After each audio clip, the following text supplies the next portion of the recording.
এই দুনিয়ার নানান কিসিমের মানুষ আছে, পাগল মানুষ, আধা পাগল মানুষ, শিক্ষিত মানুষ, মূর্খ মানুষ। এক এক মানুষের আবার এক এক রকম চিন্তা ভাবনা।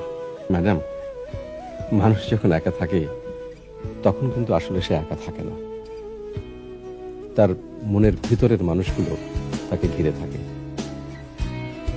একা থাকার একমাত্র উপায় হলো অনেক মানুষের সঙ্গে থাকা, কারণ জনতার মধ্যেই আছে নির্জনতা। পৃথিবীর সবচেয়ে সুন্দর দৃশ্য কি জানেন ভাইজান? পরিবারের সবাই কোনো একটা কারণে একসঙ্গে হাসাহাসি করতেছে, এইটাই জগতের মধুর দৃশ্য। আবার সবাই একসঙ্গে মিলে কান্দার দৃশ্য খুব মধুর। জি ভাইজান, তবে কাঁদতে হবে একসঙ্গে।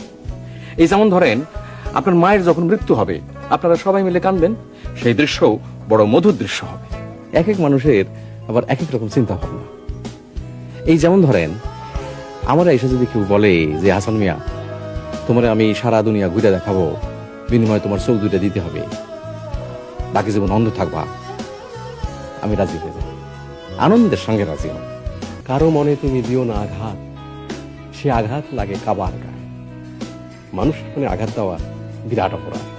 এই পৃথিবীতে দুইটা জিনিস আছে, একটার নাম জয় আর একটার নাম পরাজয়। আমরা সবাই শুধু জয় চাই, কেউ পরাজয় চাই না। কিন্তু জয় পাইতে হলে পরাজয়ের ভিতর দিয়ে যাইতে হয়। যখন তার নিজের সন্তানকে জড়ায় ধরে কান্দে, তখন কি হয় জানেন? খোদার আরশ কাঁপতে থাকে। মনটারে করতে হবে পানির মতো, হাজার দাগ দিলেও দাগ পড়বে না, পানির উপর দাগ পড়ে। বড় দুঃখে মানুষ কান্দে না আজিজ, মানুষ কান্দে ছোট ছোট দুঃখে।